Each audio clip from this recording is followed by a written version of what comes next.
오늘 주신 하나님의 말씀은 민수기 23장 19절에서 26절에 있는 말씀입니다. 구약성경 민수기 23장 19절로 26절에 있는 말씀 다 함께 봉독하겠습니다. 하나님은 사람이 아니시니 거짓말을 하지 않으시고 인생이 아니시니 후회가 없으시도다. 어찌 그 말씀하신 바를 행하지 않으시며 하신 말씀을 실행하지 않으시랴. 내가 축복할 것을 받았으니 그가 주신 복을 내가 돌이키지 않으리라. 야곱의 허물을 보지 아니하시며 이스라엘의 반역을 보지 아니하시는도다. 여호와 그들의 하나님이 그들과 함께 계시니 왕을 부르는 소리가 그 중에 있도다. 하나님이 그들을 애굽에서 인도하여 내셨으니 그의 힘이 들소와 같도다. 야곱을 해할 점술이 없고 이스라엘을 해할 복술이 없도다. 이때에 야곱과 이스라엘에 대하여 논할진대 하나님께서 행하신 일이 어찌 그리 크냐 하리로다. 이 백성이 암사자같이 일어나고 숫사자같이 일어나서 움킨 것을 먹으며 죽인 피를 마시기 전에는 눕지 아니하려다 하매 발락이 발람에게 이르되 그들을 저주하지도 말고 축복하지도 말라. 발람이 발락에게 대답하여 이르되 내가 당신에게 말하여 이르기를 여호와께서 말씀하신 것은 내가 그대로 하지 않을 수 없다고 하지 아니하더이까. 아멘. 오늘은 말씀대로 이루시다는 제목으로 주의 말씀 증거하도록 하겠습니다. 언제나 우리의 삶을 가장 선한 길로, 은혜의 길로 인도하시기 원하시는 하나님의 평강과 은혜가 우리 귀한 성도님들 삶 가운데 늘 가득하시기를 주님의 이름으로 축복합니다. 암스테르담의 큰 부자였던 한 사람의 하루 일과가 있었습니다. 굉장히 늦게 일어나요. 그리고 오전 내내 소파에 앉아서 쉬고 있다가 점심이 되면 배가 고프니까 열심히 먹습니다. 그리고 오후에도 빈둥빈둥 거리다가 틈틈이 먹고 밤에는 파티에 참여해서 마음껏 먹고 마셨습니다. 여러분 어떻게 되었을까요? 점점 살이 쪄가고 숨쉬기도 곤란해지고 암스테르담에 있는 의사들 치고 이 부자를 진찰하지 않을 의사가 없을 정도가 되었습니다. 어느 날 그는 멀리 떨어진 곳에 사는 명의에 대한 이야기를 듣고는 자신의 병 증세를 자세하게 적어서 서신을 이렇게 보내게 되었어요. 근데 그 의사로부터 답장이 도착하게 되었습니다. 답장의 내용은 이렇습니다. 당신의 병은 대단히 위험합니다. 당신의 뱃속에 주둥이가 7개쯤 달린 뱀처럼 생긴 짐승을 키우고 있습니다. 그놈과 제가 직접 이야기를 좀 해야 하니까 직접 오셔야 합니다. 주의하실 일이 있습니다. 첫째, 아무것도 타지 말고 반드시 걸어오십시오. 둘째, 음식을 적당히 먹고 채식을 하셔야 합니다. 이와 같은 지시를 따르지 않으면 당신은 내년에 뻐꾸기 오는 소리를 듣지 못할 것이니 알아서 하십시오. 이렇게 답장이 왔어요. 이게 편지라기보다는 거의 협박성에 가까운 메일이었죠. 이 편지를 근데 받아든 이 부자가 정신이 번쩍 났어요. 그리고 의사의 지시대로 길을 떠나기 시작합니다. 첫째 날, 온 몸에 짜증이 나고 너무 힘들고 너무 불편해서 걸음걸이가 그냥 느리기가 짝이 없었습니다. 아는 사람을 만나도 귀찮고 힘들고 어려워서 인사할 힘조차 없었어요. 근데 3일째부터 그에게 놀라운 변화가 일어나기 시작합니다. 새들의 노랫소리가 즐겁게 들리기 시작하고 풀에 맺힌 이슬과 들꽃들이 신선하고 아름답게 보이기 시작했습니다. 걷는 길에 마주치는 사람들과도 다정하게 인사를 나누기 시작하는 거예요. 집을 떠난 지 반달이 지나 부자는 마침내 의사에게 도착했습니다. 의사가 물어요. 어디가 불편하십니까? 라고 물으니까 선생님, 저요.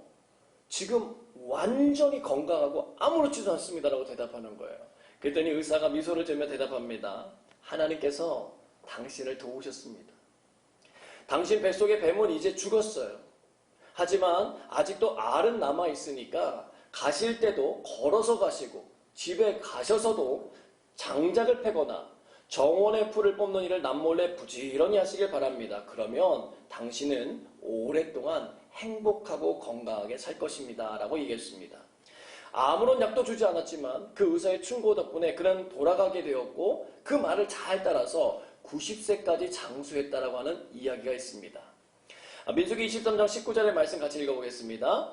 하나님은 사람이 아니시니 거짓말을 하지 않으시고 인생이 아니시니 후회가 없으시도다. 어찌 그 말씀하신 바를 행하지 않으시며 하신 말씀을 실행하지 않으시랴. 아멘.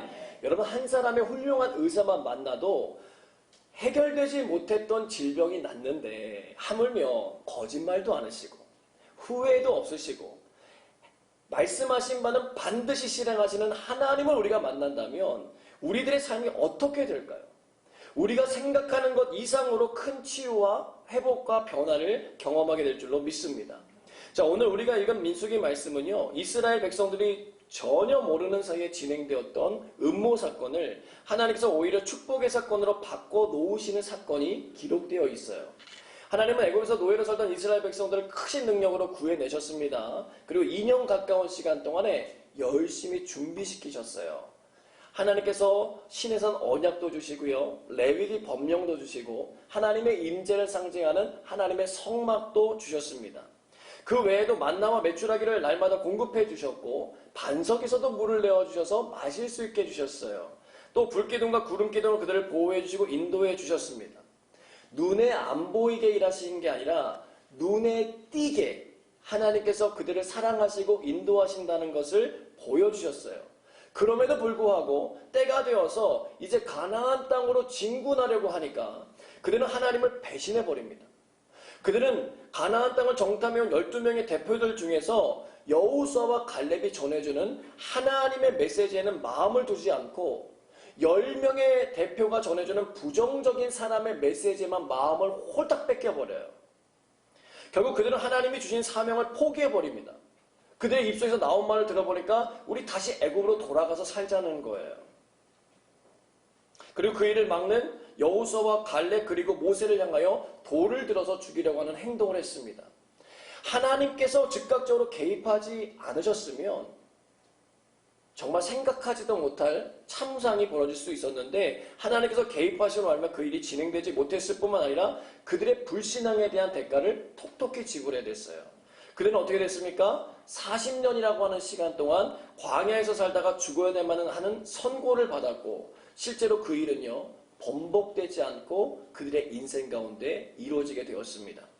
이제 때가 되어서 출애굽 2세대가 하나님의 약속대로 가나안 땅을 향해 나아가게 되었어요. 그들은 원래 요단 동편을 이렇게 조용히 우회해서 가나안 땅으로 나아가려고 했는데 아모리 족속이 그 일을 반대하고 오히려 그렇게 가겠다고 하는 이스라엘 백성들을 먼저 공격하게 되는 일이 발생하게 됩니다. 갑작스럽게 전투에 돌입하게 되고 결국 광대한 아모리 족속의 땅을 모두 다 차지하게 되었어요. 이 소식이 얼마나 빨리 옆으로 퍼졌겠습니까? 그 지역 옆에 있었던 에돔, 모압, 암몬 족속에게 이 모든 소식이 전해졌어요. 그 중에 모압의 왕이었던 발락이라고 하는 사람이 있는데 이 사람이 이 사태의 심각성을 깊이 느끼며 밤잠을 자지 못하고 고민에 빠졌습니다. 그러다가 그가 할 수 있는 최고의 방법을 찾아내요. 그 당시 그 지역에 정말 명성이 높고 능력이 출중했던 발람이라고 하는 선지자가 있었습니다. 이방술사였어요. 사람 이름입니다. 그리고 둘이 형제가 아닙니다. 헷갈리시면 안 돼요. 발락은 모압의 왕이었고 발람은 이방술사였습니다. 그 술법사를 불러다가 이스라엘 백성들에게 저주를 내리게 하고 싶었던 거예요. 당연히 올 줄 알았는데 발람이 오지 않겠다고 하니까 이 발락이 애가 너무 타요. 그래서 다시 그를 설득합니다. 민수기 22장 15절 17절 읽어봅니다. 발락이 다시 그들보다 더 높은 고관들을 더 많이 보내매 그들이 발람에게로 나아가서 그에게 이르되 십볼의 아들 발락의 말씀에 청하건대 아무 곳에도 거리끼지 말고 내게로 오라. 내가 그대를 높여 크게 존귀하게 하고 그대가 내게 말하는 것은 무엇이든지 시행하리니 청하건대 와서 나를 위하여 이 백성을 저주하라 하시더이다. 아멘. 자, 이 말에요, 발람이 흔들려요. 이유는 그가 술법사로 살아온 이유는 사람들로부터 존귀 여김을 받고 무엇이든지 자기가 마음대로 하고 싶은 마음이 있었기 때문에 그래요. 그 키워드를 누가 찾아내면 발락이라고 하는 왕이 찾아내고 권하니까 그의 마음이 움직이기 시작한 거예요. 그런데 발람이 첫 번째로 모압 왕의 발락의 청을 거절한 데는 이유가 있었습니다. 하나님께서 하신 말씀 때문이었어요. 민수기 22장 12절 말씀 같이 읽어봅니다. 하나님이 발람에게 이르시되 너는 그들과 함께 가지도 말고 그 백성을 저주하지도 말라. 그들은 복을 받은 자들이니라. 아멘. 그가 가고 싶지 않았던 것이 아니라 하나님께서 막으셨기 때문에 못 갔던 거예요. 자, 그런데 두 번째로 발람이 하나님께 나아갔을 때 하나님은 발람이 자신의 탐욕을 쫓아가려고 하는 그 마음을 아셨음에도 그 일을 허락해 주셨어요. 단 도착하기 전에 그가 잊지 못할 만한 큰 교훈을 새겨주십니다. 자, 민수기 22장에 보면 나오는 그 유명한 발람과 나귀 사건이에요. 여호와의 사자가 칼을 이렇게 빼들고는 하나님의 뜻이 아닌 자기의 탐욕을 채우기 위해 길을 걸어가고 있는 이 발람을 죽이려고 기다리고 있었습니다. 근데 그를 일평생 태우고 다녔던 나귀가 그 여호와의 사자를 보게 된 거예요. 너무 놀라서 이 나귀가 갑자기 길에서 벗어나 밭으로 들어가기 시작했습니다. 그 일이 눈에 보이지 않는 이 발람은 이상행동을 하는 나귀를 채찍질하기 시작했어요. 아니 얘가 왜 이래? 정신 차리라는 거예요. 근데 나귀가 멈추질 않아요. 이제 나귀가 겨우 피했나 싶었는데 또 여호와의 사자가 포도원 사이에 좁은 길에 서 있는 것을 본 나귀는 이번에는요, 몸을 담벼락에 대고는 자기 주인의 발람의 발을 막 그 담에다가 짓누르는 거예요. 얘가 미쳤구나. 생각한 발람이 채찍질하기 시작했습니다. 결국 이렇게 해도 안 되고 저렇게 해도 주인이 못 알아들으니까 피할 길이 없어진 이 나귀가요, 그냥 그 앞에 엎드려 앉아버려요. 근데 주인이 어떻게 할까요? 얘가 어디 아픈 거 아닌가? 이렇게 살펴주면 얼마나 좋아요. 그냥 화가 치밀어가지고요, 채찍 버리고 그냥 자기 지팡이를 가지고 막 나귀를 때리게 됩니다. 그런데 그때 놀라운 일이 벌어지게 됩니다. 나귀가 사람의 말을 하기 시작했어요. 최초의 디즈니. 나귀와 사람의 대화를 한번 우리가 읽어보겠습니다. 민수기 22장 28절에서 30절입니다. 하시겠습니다. 여호와께서 나귀 입을 여시니 발람에게 이르되 내가 당신에게 무엇을 하였기에 나를 이같이 3번을 때리느냐. 발람이 나귀에게 말하되 내가 나를 거역하기 때문이니 내 손에 칼이 있었다면 곧 너를 죽였으리라. 나귀가 발람에게 이르되 나는 당신이 오늘까지 당신의 일생 동안 탄 나귀가 아니냐. 내가 언제 당신에게 이같이 하는 버릇이 있었더냐. 그가 말하되 없었느니라. 아멘. 술법사가요, 지금 누가 말하고 있어요? 나귀가 말하고 있는데 이게 무슨 일인가 하고 상황을 살피기보다는 지금 자기 분에 막 못 이겨가지고요, 전혀 놀라지도 않고 그냥 맞받아치면서 막 공방전을 벌이는 거예요. 한마디로 말하면 배는 게 없어요. 배는 게 없어요. 여러분, 우리가 탐욕과 분노의 죄에 사로잡히지 말아야 되는 이유이기도 합니다. 그 죄에 사로잡히면은요, 보이는 게 없어요. 하지만 하나님은 그런 죄를 저지르고 있는 발람에게도 자비를 베푸십니다. 민수기 22장 31절로 35절 같이 읽어봅니다. 그때에 여호와께서 발람의 눈을 밝히심에 여호와의 사자가 손에 칼을 빼들고 길에 선 것을 그가 보고 머리를 숙이고 엎드리니 여호와의 사자가 그에게 이르되 너는 어찌하여 내 나귀를 이같이 3번 때렸느냐. 보라, 내 앞에서 내 길이 사악함으로 내가 너를 막으려고 나왔더니 나귀가 나를 보고 이같이 3번을 돌이켜 내 앞에서 피하였느니라. 나귀가 만일 돌이켜 나를 피하지 아니하였다면 내가 벌써 너를 죽이고 나귀는 살렸으리라.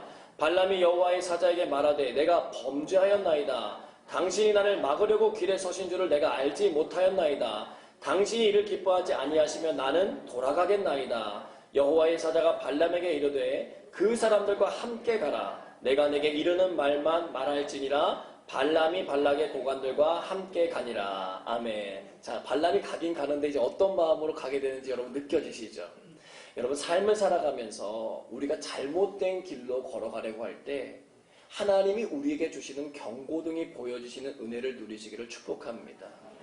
이건 정말 중요한 일입니다. 우리가 늘 기도해야 되는 제목이에요. 우리의 영적인 눈이 열리고 밝아져야 됩니다. 에베소서의 바울이 교회 성도들 위해서 간절히 기도했던 내용이 바로 이 내용이었습니다. 에베소서 1장 16절에서 19절 말씀을 기도하는 마음으로 한번 읽어보겠습니다.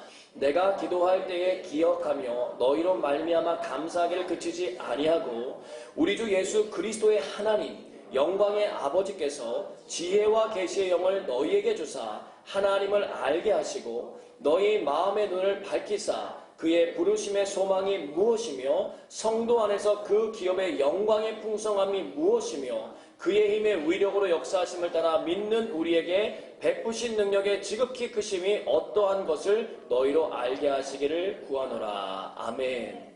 여러분, 우리가요, 이 세상을 살아가면서 우리가 아는 것보다 모르는 것이 훨씬 많다는 것을 인정해야 됩니다. 잠깐 불을 꺼주시고요. 아주 짧은 영상 하나를 볼 텐데요. 영상 화질이 그렇게 좋지는 못합니다. 눈을 집중해서 잘 봐주시기 바랍니다. 영상 보겠습니다.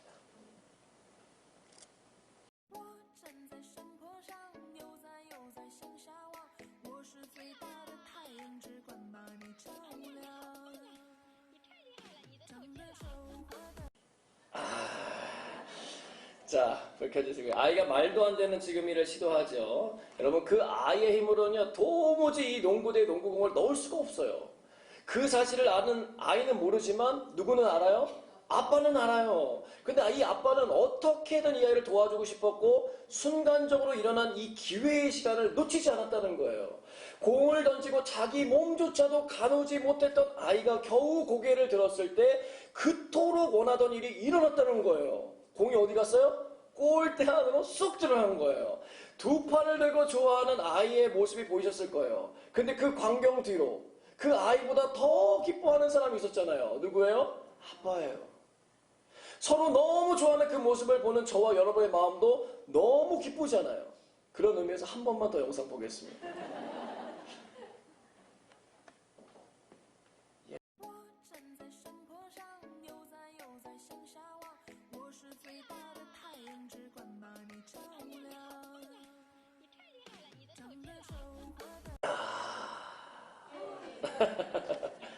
예, 남의 일에도 좀 같이 좀 좋아해 주세요. 자, 여러분 이 영상은요, 오늘 본문에서 역사하고 계시는 하나님 아버지의 마음이 잘 표현되어 있어요. 이스라엘 백성들은 이 일이 진행되고 있는지도 몰라요. 하나님께서 전적으로 개입하셔서 진행시키시는 일이에요. 그 이유는 이스라엘 백성들이 하나님의 약속하신 땅 가나안에 들어가야 하기 때문에 그래요. 하나님은 그 일이 수월하게 진행되기를 원하셨어요. 이방술사였던 발람이 하나님의 백성을 저주한다고 해서 그 저주가 효력을 발휘하는 건 아니에요. 그 이유는 하나님께서 그 모든 저주를 막아주시기 때문이에요. 창세기 12장 3절 말씀 같이 읽어봅니다. 너를 축복하는 자에게는 내가 복을 내리고 너를 저주하는 자에게는 내가 저주하리니 땅의 모든 족속이 너로 말미암아 복을 얻을 것이라 하신지라. 아멘. 이 말씀 잠깐 띄워주세요. 자, 여기에 너에다가 자신의 이름을 넣으시고 내가에다가 하나님을 넣어서 다시 한번 읽어보겠습니다. 시작. 이난이를 축복하는 자에게는 하나님이 복을 내리고 이난이를 저주하는 자에게는 하나님이 저주하리니 땅의 모든 족속이 이난이로 말미암아 복을 얻을 것이라 하신지라. 아멘. 여러분 아멘이세요? 저와 여러분이 하나님의 백성이 되는 순간 이 복이 임했다라고 하는 것을 깨달으셔야 돼요. 누군가 여러분을 저주한다고 겁내지 마세요. 하나님이 허락하지 않으시면 그 일은 절대로 우리의 인생에 미치지 못해요. 그런데 오늘 본문의 배경을 보면 하나님께서 발람의 저주를요, 축복으로 바꿔버리세요. 민수기 23장과 24장을 보면 그가 모압왕 발락이 보는 앞에서 3번에 걸쳐서 이스라엘 백성들을 축복하게 됩니다. 얼마나 답답했는지 이 모압왕 발락이 하는 말을 읽어보겠습니다. 민수기 23장 25절입니다. 발락이 발람에게 이르되 그들을 저주하지도 말고 축복하지도 말라. 아멘. 오늘 우리가 읽은 본문은요, 그 3번의 축복 가운데 2번째 축복에 해당하는 말씀이에요. 거짓말도 않으시고 후회도 않으시고 말씀을 실행하시는 하나님께서 이스라엘 백성들에게 하시는 축복의 메시지를 여러분 한번 들어보세요. 민수기 23장 21절입니다. 같이 읽어봅니다. 야곱의 허물을 보지 아니하시며 이스라엘의 반역을 보지 아니하시는도다. 여호와 그들의 하나님이 그들과 함께 계시니 왕을 부르는 소리가 그 중에 있도다. 아멘. 자, 이스라엘 백성들이 하나님의 마음을 시원케 드렸기 때문에 지금 이런 복을 주신 게 아니라는 거예요. 여러분 아까 우리가 봤던 짧은 영상을 떠올려 보세요. 사실 이 뒤에 나오는 분이 그의 아빠인지 삼촌인지 뭐 동네 아저씨인지 우리는 알 길이 없어요. 그러나 짐작은 할 수가 있어요. 아이 아빠 같다. 왜? 그 정말 정성을 다하고 온 힘을 다해서 좋아해주는 모습을 보니까 그래요. 근데 생각해 보세요. 그 아이가 아빠에게 잘하기만 했을까요? 항상 아빠에게 효도하는 아이였을까요? 저는 그렇게 생각하지 않아요. 때로는 때를 쓰고요. 하면 안 되는 행동을 하지 말라고 하는데도 엄청 했을 거예요. 지금도 저 공 던지는 거 보세요. 기어코 던져서 넣겠다는 거 아니에요. 예? 속상하게 만드는 일도 많았을 거예요. 근데 우리는 알잖아요. 아빠는 아들이기 때문에 도와주고 싶은 거예요. 여러분, 우리가 붙들어야 될 중요한 말씀이 있습니다. 요한복음 1장 12절로 13절 말씀 같이 읽어봅니다. 영접하는 자, 곧 그 이름을 믿는 자들에게는 하나님의 자녀가 되는 권세를 주었으니 이는 혈통으로나 육정으로나 사람의 뜻으로 나지 아니하고 오직 하나님께로부터 난 자들이니라. 아멘. 여러분, 예수님을 여러분의 마음에 영접하는 것이 중요합니다. 그 이유는 예수님을 영접하는 순간 우리가 누구의 자녀가 된다고요? 하나님의 자녀가 되는 권세를 받기 때문이에요. 혹시 예배드리는 분들 가운데 아직도 예수님을 마음속에 모신 적이 없는 분이 있다면 마음으로 한번 따라해 보세요. 예수님, 제 마음에 들어와 주십시오. 예수님, 제가 온 마음을 다해서 주님을 모시기 원합니다. 여러분의 그 진실된 기도에 하나님께서 반드시 응답해 줄 줄로 믿어요. 구하는 자에게 주시겠다고 하셨고요. 찾는 자에게 찾게 하시겠다고 하고요. 문을 두드리는 자에게 문을 열어주시겠다고 약속하신 분이 하나님이시기 때문에 그래요. 오늘은 어린이 주일로 지킵니다. 여기 앉아있는 저희 모두는요, 어린이 시절을 다 보낸 분들이세요. 어른이 되기 전에 반드시 거쳐야 하는 단계가 어린이에요. 이 단계를 우리가 원하지 않는다고 해서 점프할 수는 없어요. 작년 5월 5일은 어린이날을 만든 지 100주년이 되는 때였습니다. 소파 방정환 선생은 어린이라고 하는 단어를 만들면서 이런 구호를 외쳤다고 그래요. 어린이를 때리지 말고, 욕하지 말고, 부리지 말자. 다시 한번요. 어린이를 때리지 말고, 욕하지 말고, 부리지 말자. 100년 전 어른들이 어떻게 어린이들을 대했는지 잘 알 수 있는 대목이에요. 지금으로 바꿔 말한다면 이런 거죠. 어린이라고 무시하지 말고 함부로 하지 말라는 거예요. 근데 우리는 이 구호를 뛰어넘어야 돼요. 하나님 아버지의 사랑으로 축복해 줘야 해요. 어린이들은요, 스펀지 같아서 주는 대로 빨아들이게 되어 있기 때문에 그래요. 출애굽 2세대 이스라엘 백성들이 가나안 땅을 향해 나아가기 전에 하나님께서는 이방술사였던 발람의 입을 통해 하나님께서 이스라엘을 얼마나 많이 사랑하시는지를 알게 해주셨다는 거예요. 저주가 내려져야 될 분명한 자리였는데 축복이 내려지도록 인도해 주셨다는 거예요. 그 이유는 단 한 가지, 사랑하셨기 때문이에요. 이 사랑이 오늘 저와 여러분을 향해서도 계속 이어지고 있다는 거예요. 우리가 모를 뿐이지. 하나님은 그분의 자녀가 된 저와 여러분을 위해 오늘도 끊임없이 일하고 계십니다. 여러분, 때로는요, 우리가 시간이 지나야 알게 되는 일들이 있어요. 지금 당장 눈에 보이지 않는다고 투덜대지 마시고요. 신실하신 하나님의 약속을 붙드시기를 축복합니다. 왜냐하면 하나님은 말씀하신 대로 이루시는 분이기 때문에 그래요. 그리고 기억하세요. 우리들도 어린이들에게 약속한 바를 잘 지키도록 애쓰셔야 합니다. 그들은 우리의 모습을 보면서 신실함이 무엇인지를 배워나갈 것이기 때문에 그래요. 그리고 또한 여러분, 어린이들을 많이 축복해 주시길 바랍니다. 오늘도 이제 끝나고 나면 어린이들 만나게 될 텐데 애들이 먼저 우리에게 인사하기를 바라지 마세요. 여러분이 먼저 좀 인사해 주세요. 안녕. 그래서 좀 인사해 주세요. 자, 그러면 어떤 일이 일어나는지 아세요? 저와 여러분의 그 생뚱맞은 그런 행동을 보면서 아이들이 생뚱맞은 표정으로 바라볼 거예요. 이게 뭐지? 그러나 낙심하지 마세요. 갈라디아서 6장 9절 말씀 같이 읽어봅니다. 우리가 선을 행하되 낙심하지 말지니 포기하지 아니하면 때가 이름에 거두리라. 아멘. 포기하지 마세요. 그냥 하나님 주신 말씀을 따라 순종하시면 돼요. 그냥 선을 행하고 사랑으로 축복해 주세요. 그러면 놀라운 일이 일어납니다. 때가 이르렀을 때, 하나님의 때가 이르렀을 때 그 한 영혼으로 인해서 이 세상 가운데 주의 은혜와 능력과 사랑이 가득 선포되게 될 줄로 믿습니다. 자, 지난 금요기도에 오셨던 분들은 답을 아시겠지만 말씀하지 마시고 잠깐만 가만히 계셔주세요. 자, 학교에서요, 주관식 시험 문제가 나왔어요. 그 내용은 이런 겁니다. 부모님은 왜 이렇게 여러분을 위해서 희생하고 헌신하는 것일까요? 여러분, 정답이 뭘까요? 다시 한번요. 문제 잘 들으세요. 자, 부모님은 왜 이렇게 여러분을 위해서 희생하고 헌신하는 것일까요? 뭐 정답이 뭐겠습니까? 사랑하니까. 그렇잖아요? 근데 한 친구가 답변을 적어냈는데 이렇게 쓰더라고요. 그러게나 말입니다.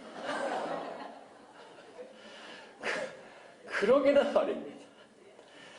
저는요, 우리 교회 어린이들이 우리 믿음의 어른들을 통해서 받은 많은 축복으로 인해서 저들의 인생 가운데 소망의 문이 활짝 열리게 되길 축복합니다. 때가 되면 그들도 깨닫게 될 것이에요.